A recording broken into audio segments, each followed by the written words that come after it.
The envelope was crisp white, stamped with the bold logo of the Homeowners Association, as though it were an official government notice rather than a piece of neighborhood bureaucracy. For most people, the arrival of such a letter was a minor inconvenience, a reminder to trim their hedges or repaint their mailbox. But for one homeowner, it would be the spark that ignited a war. This homeowner, Daniel Hart, had lived in the community for nearly a decade. He bought the house when the neighborhood was still developing, when the lots were wide, the houses affordable, and the HOA was little more than a group of volunteers organizing block parties. But as the years passed, the HOA transformed. It was no longer about community. It became a machine, run by people who craved control, who saw themselves not as neighbors, but as rulers. Daniel had endured his share of petty warnings. A note about leaving his trash bins out a few hours too long. Another about his grass being half an inch taller than the regulation limit. Even one about his garden gnome being distracting. He laughed them off, paid the occasional fine, and kept living his life. But this time was different. The letter wasn't about a minor violation. It was about ownership itself. It stated, in cold, printed words, that Daniel's property did not fit the long-term vision of the community. The board had voted, unanimously, to recommend that he sell his house. They weren't demanding it directly, at least not in the letter, but the message was clear: get out. You're not wanted here. At first, Daniel thought it was a mistake. He reread the letter multiple times, expecting to find an explanation. Instead, he found only threats thinly disguised as suggestions. The HOA implied that if he refused to cooperate, he could face escalating fines, legal action, and even foreclosure proceedings. Why him? He wondered. His house wasn't the largest, but it was well kept. His lawn was trimmed, his shutters freshly painted. It stood on a corner lot, one of the most visible properties in the neighborhood. And that, he realized, was precisely why they wanted it. The HOA president, a woman named Marjorie Klein, had long spoken about elevating the neighborhood and attracting higher-class buyers. To her, Daniel's modest but tidy home wasn't good enough. She wanted something grander, something she could point to with pride. And if that meant forcing a family out of their home, so be it. At first, Daniel considered ignoring it. But within days, new letters began arriving, each more aggressive than the last. They accused him of having unapproved plants in his garden. They claimed his roof shingles were outdated. They even said his garage door color violated community standards, despite having been approved years earlier. It was clear that this was not about rules. It was a targeted campaign. Neighbors began whispering. Some avoided him, afraid of crossing the board. Others quietly offered sympathy, but dared not speak out.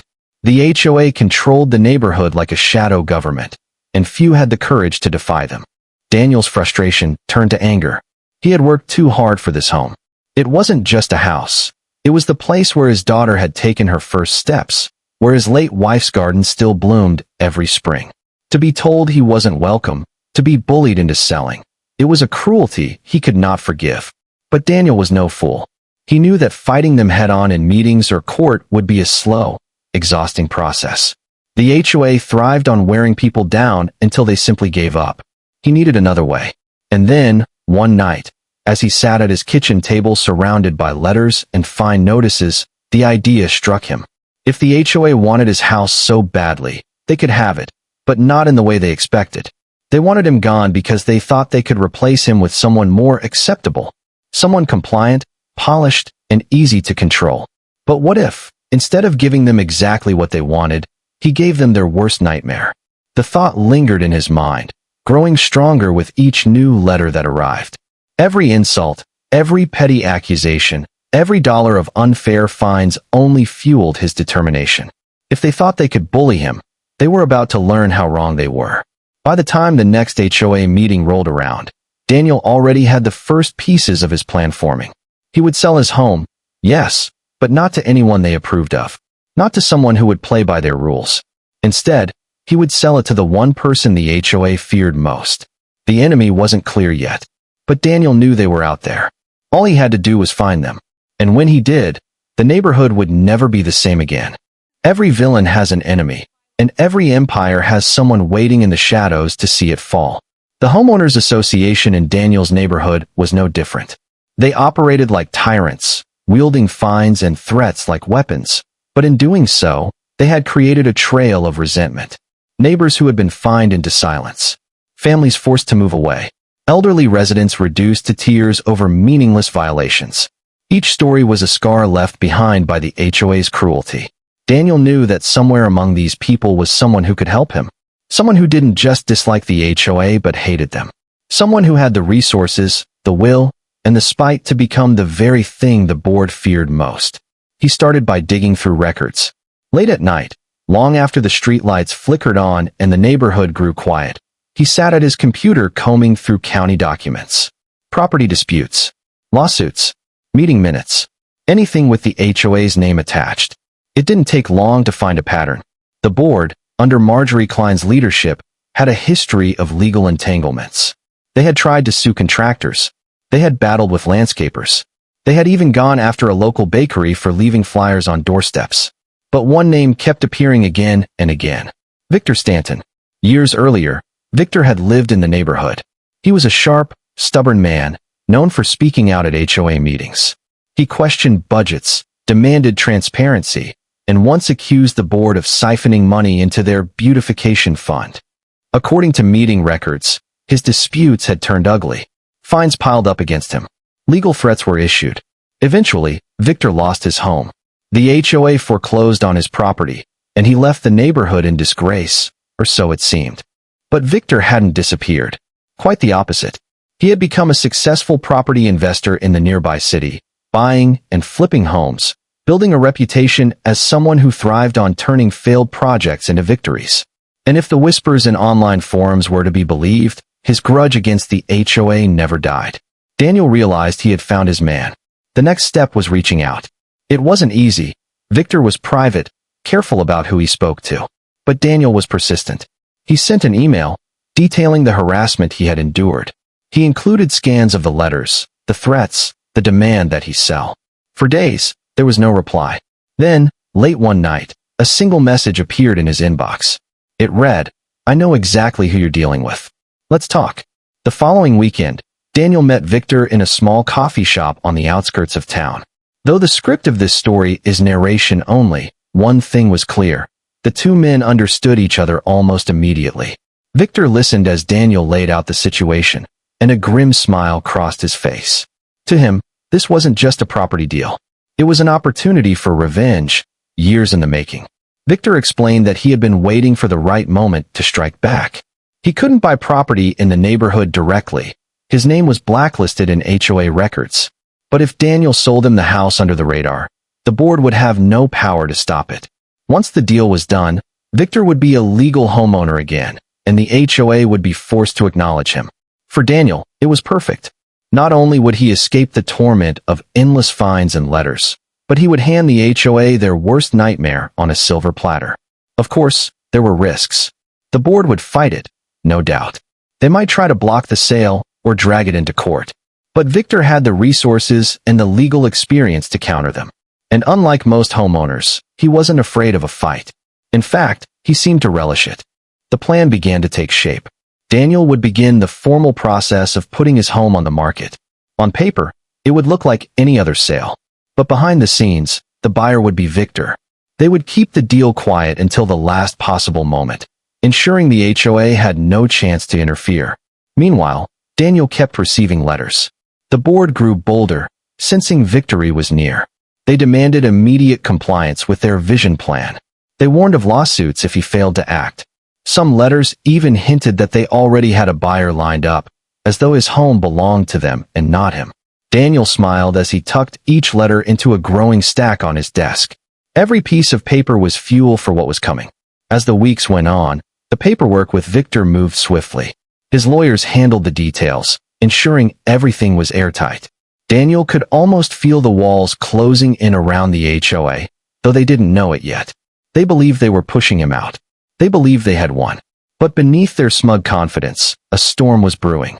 One night, Daniel stood in his front yard, looking at the house one last time. It wasn't easy letting go of a place that held so many memories.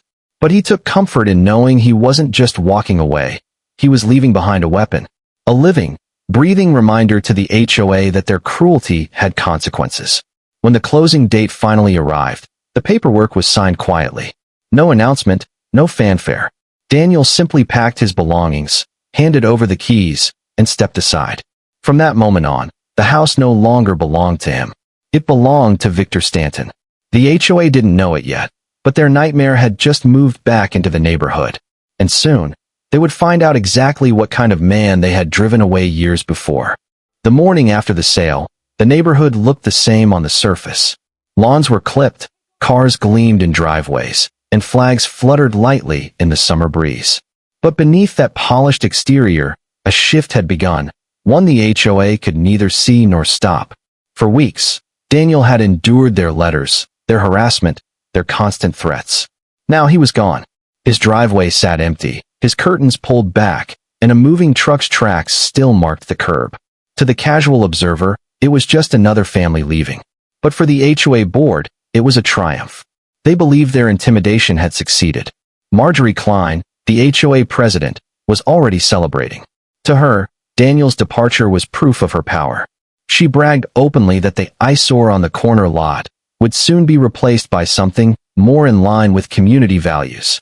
In her mind, the deal was done. The board would steer the property into the hands of a buyer they approved of, someone pliable, someone who knew how to follow rules without question. But what Marjorie didn't know was that the papers were already signed, the ink already dry. The home didn't belong to a meek newcomer. It belonged to a man she thought she had erased years ago. When Victor Stanton's car pulled up to the corner lot, a quiet storm rolled into the neighborhood with him. He parked calmly, surveying the house he had just reclaimed through Daniel's trust. To most, it looked like an ordinary home. But to Victor, it was a stage, a place from which he would begin dismantling the empire that had once destroyed him. The HOA board caught wind of the new ownership almost immediately. Real estate gossip traveled quickly in their circles, and when they discovered Victor's name on the deed, panic rippled through them like a shockwave. Old memories resurfaced, contentious meetings, raised voices, accusations of corruption. To the board, Victor was not just another resident. He was the one person who had ever stood up to them without fear. He had been a thorn in their side before, and now, against all odds, he was back. Marjorie, of course, was furious. In her mind, Victor's return was an act of defiance. She convened an emergency meeting of the board, urging them to take action. "We can't allow this man to undo everything we've built," she declared, as though the neighborhood were her personal kingdom. The board agreed, though unease lingered in their voices. Their first move was subtle. A letter, printed in the same cold, bureaucratic style they had once used against Daniel, was delivered to Victor's mailbox. It outlined supposed violations, cracks in the driveway, discoloration on the shutters, and a non-compliant mailbox post. It was the same playbook, the same intimidation tactics. They expected him to bend, to fight, to waste energy defending himself. But Victor didn't respond. Days passed. More letters arrived. Still, he remained silent. From the outside, it looked like compliance. The HOA thought he was ignoring them, waiting for the storm to pass. But in reality, Victor was building his case. Every letter, every accusation, every baseless threat went into a growing file on his desk. He had learned years ago that fighting them piecemeal was a mistake. This time, he would let them dig their own grave. Meanwhile, neighbors began to notice his presence. Some remembered him from before, the man who had once stood up to the board when no one else dared. Others were new, curious about the quiet figure who moved back into the corner lot. Victor didn't seek attention, but word spread nonetheless. The outcast had returned, and with him came whispers of resistance. One by one, neighbors approached him, at first cautiously, testing the waters. A woman spoke of the fines she'd paid for having a wind chime on her porch. An elderly man mentioned how the board had tried to dictate the type of flowers he could plant. A young couple revealed they'd been threatened with eviction over a playset for their kids. Each story was another piece of evidence, another example of abuse. Victor listened. He didn't promise them anything. But the simple act of hearing their frustrations was enough to spark something that had been missing from the neighborhood for years: hope. The board, sensing the shift, escalated. Letters turned into warnings. Warnings turned into threats of liens and legal action.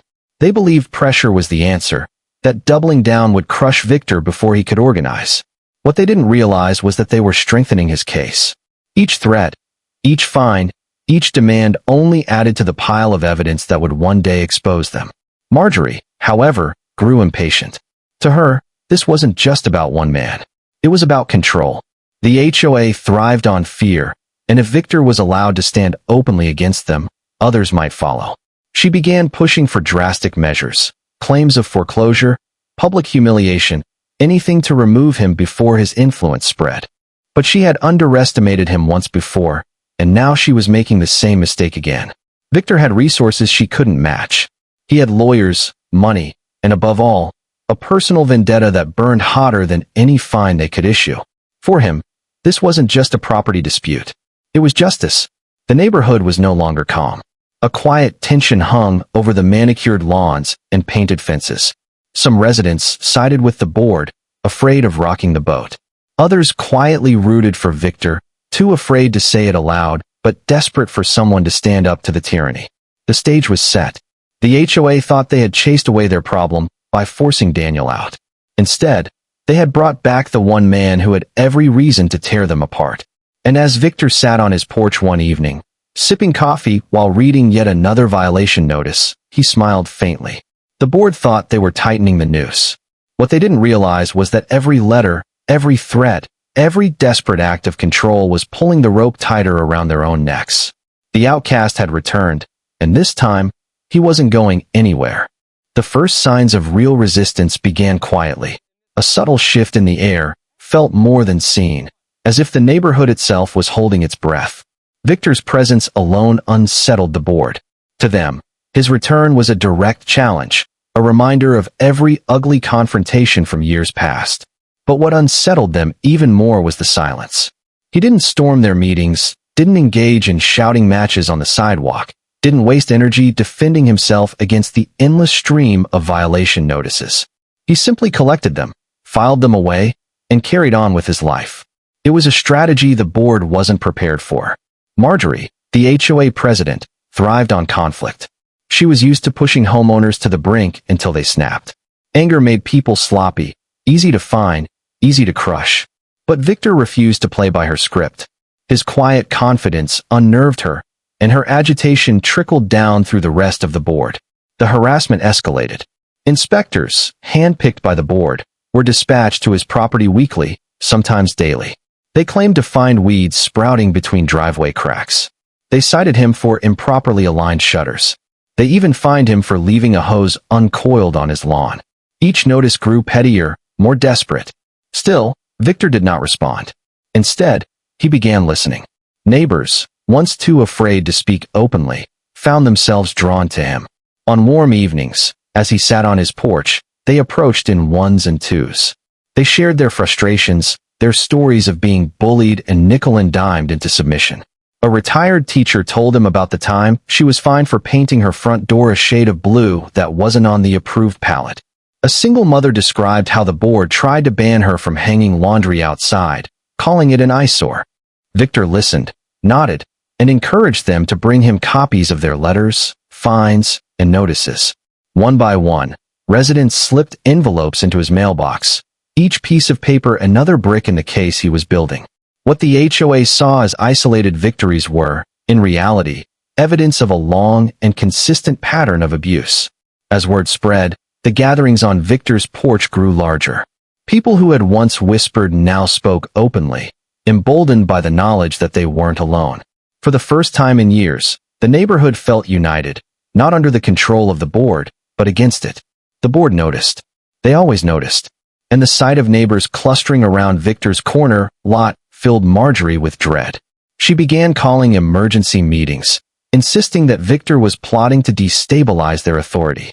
She urged the board to make an example of him before his influence spread any further. Her tactics grew bolder. Threats of liens became threats of foreclosure. Letters demanded thousands of dollars in supposed back fines. Legal documents, many of them dubious at best, arrived at Victor's doorstep. Yet he remained unshaken. He filed them neatly, one after another, in a growing stack that would soon become a weapon. Behind the scenes, Victor's lawyers were already working. Every violation, every false claim, Every misuse of power was being cataloged and cross-referenced against state law. The HOA believed they were grinding him down. In truth, they were tightening the noose around their own necks. But Victor wasn't content with legal strategy alone. He understood something the board didn't. Perception mattered. HOA boards thrived on the illusion of power, the idea that they were untouchable. If that illusion cracked, even slightly, their authority would collapse. So, quietly, Victor began to test the waters. One weekend, he replaced his mailbox, a small, harmless act. The board immediately issued a violation notice, claiming it didn't match community standards. But instead of removing it, Victor left it standing. Neighbors watched, curious, expecting retribution. None came. Weeks passed, and the mailbox remained. For the first time, residents realized that the HOA's threats were not absolute. Then came the garden. Victor planted bright, colorful flowers across his front yard. Daisies, tulips, wild roses. The board, predictably, objected. They claimed the flowers were unapproved species, that they disrupted the visual harmony of the community. Yet again, Victor did nothing. The flowers bloomed in defiance, drawing compliments from neighbors who secretly admired the splash of color. Every small act chipped away at the board's authority. And with each crack, more residents began to push back. They painted doors in colors they liked. They left wind chimes on their porches. They began to question fines rather than paying them quietly. The fear that had once bound the neighborhood was unraveling, thread by thread. Marjorie, sensing the shift, grew desperate. She began sending out newsletters filled with warnings and exaggerated tales of rule breakers, undermining the community. She spoke at meetings with increasing fury, painting Victor as a dangerous agitator, a threat to property values, even a criminal. But the harder she pushed, the more hollow her words became. The neighborhood had seen too much. They knew who the real bully was. Still, the board was not ready to surrender. If anything, their desperation made them more dangerous. At the next monthly meeting, they unveiled a plan, a massive increase in HOA dues, justified by vague promises of neighborhood improvements. In reality, it was a war chest, a fund they intended to use for legal battles and enforcement. But this time, the community didn't sit quietly. Word spread quickly, carried from porch to porch, whispered across fences and sidewalks. When the night of the vote arrived, the meeting hall was packed. For years, attendance had been sparse, with most residents too intimidated or disinterested to show up. But now, galvanized by Victor's quiet defiance, they came in force. Marjorie stood at the front of the room, gavel in hand, expecting to dominate as usual. Instead, she was met with a sea of skeptical faces, arms crossed, lips pursed. And somewhere in the middle of the crowd, Victor sat calmly, a silent reminder of the storm that was gathering. The board pushed their proposal, but questions erupted from the crowd. Where was the money really going? Why were fines so inconsistent? Why did the board hold private meetings, excluding the very residents they claimed to represent? For the first time, Marjorie was on the defensive, her polished authority crumbling under the weight of simple questions. The vote was postponed. The increase stalled. And though the board pretended it was a procedural delay, everyone in that room knew the truth. The HOA's grip on the neighborhood was slipping. Victor hadn't raised his voice once. He hadn't argued, hadn't shouted, hadn't even challenged Marjorie directly. All he had done was return, listen, and let the board destroy itself with its own arrogance. But the storm was only beginning. The board would not go down quietly, and Victor knew it. Their desperation was dangerous, and their pride would not allow them to admit defeat. They would fight harder, push back stronger, and in doing so, dig themselves even deeper. The gathering storm was about to break, and when it did, the neighborhood would never be the same again. The HOA board, humiliated at the last meeting, returned to their offices seething. To them, the setback was intolerable. For years they had ruled unchallenged, and suddenly their authority was being questioned. Worse still, it was happening because of one man, Victor Stanton, the ghost they thought they had buried long ago. Marjorie Klein, the president, took the failure personally. She had built her identity on control. Every manicured hedge, every painted door, every silenced resident was proof of her power. And now that power was slipping through her fingers. To her, Victor wasn't just a nuisance. He was a threat to everything she had worked for. And threats had to be crushed. The board launched their offensive with precision. Overnight, Victor's mailbox filled with notices. They accused him of structural violations, demanded costly repairs, and fined him for infractions as absurd as leaving a welcome mat that was too large. They even claimed his lawn furniture posed a safety hazard. Each accusation came with escalating fines, carefully designed to bleed him dry. But Victor didn't budge. Instead, he quietly paid a handful of the smaller fines, just enough to appear compliant, while ignoring the rest. Each payment was strategic, evidence that he wasn't reckless or negligent, but reasonable. The rest of the letters he filed away, adding them to the thickening binder of evidence that now sat on his desk like a loaded weapon. The board grew frustrated. They needed a victory, something public and undeniable. And so they turned to their most drastic weapon, foreclosure. Buried deep in the HOA's bylaws was a clause granting the board the power to foreclose on properties with excessive unpaid fines. It was rarely used, and for good reason. It was a nuclear option, one that risked legal battles and public outrage. But Marjorie didn't care. In her eyes, Victor had to be made an example. The notice arrived on a Wednesday morning, delivered not by mail but by a process server. Neighbors watched from their driveways as the papers were handed over. Some gasped. Others shook their heads in disbelief. Few had ever seen the HOA go this far. To the board, it was a show of strength. A message to every resident. Defy us, and this is what will happen to you. But they had miscalculated. Victor had been waiting for this moment. From the beginning, he knew the board's arrogance would push them too far. And now, with the foreclosure notice in hand, he finally had the proof he needed. It wasn't just harassment anymore. It was an abuse of power, one that could not be hidden behind petty rules or vague threats. He didn't rush. He didn't storm into their office demanding answers. Instead, he quietly called his lawyers, handed over the binder of evidence, and let the legal machinery begin to turn. Behind the scenes, preparations began for a lawsuit that would strike at the very heart of the HOA. Every false violation, every selective fine, every act of intimidation would be laid bare. The foreclosure notice, reckless and unjustified, would serve as the final nail in their coffin. Meanwhile, the neighborhood buzzed with tension. News of the foreclosure spread like wildfire. Some residents panicked, afraid they might be next. Others whispered in anger, furious that the board had gone so far. For years, they had tolerated the bullying, telling themselves it was easier to comply than to fight. But seeing Victor targeted so viciously forced them to confront the truth. If the board could do this to him, they could do it to anyone. The shift was subtle but undeniable. Where once neighbors had avoided eye contact, now they gathered in small groups, talking openly about their frustration. Where once they had paid fines without question, now they began to push back, demanding explanations, filing appeals, and refusing to be silenced. Marjorie saw it happening, and it terrified her.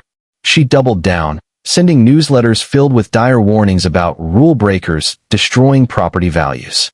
She painted Victor as a dangerous agitator, someone who wanted to tear apart the fabric of the community. But her words rang hollow. The residents weren't blind. They had seen the harassment, the foreclosure notice, the desperate power plays. And then, the breaking point came. At the next HOA meeting, the hall was packed once again. But this time, the mood was different. Anger simmered in the room, directed not at Victor, but at the board. Residents demanded answers. Why was so much time and money being spent on pursuing one man? Why were dues rising while services declined? Why was the board allowed to operate in secrecy, wielding unchecked power over their neighbors? Marjorie tried to regain control, banging her gavel and insisting on order. But the crowd no longer obeyed. Voices rose, questions flew, and for the first time in her tenure, Marjorie's authority meant nothing. And then, quietly, Victor stood. He didn't shout. He didn't accuse. He simply laid a folder of documents on the table before the board. Inside were copies of every violation notice, every fine, every letter, every threat. The foreclosure notice sat on top, bold and undeniable.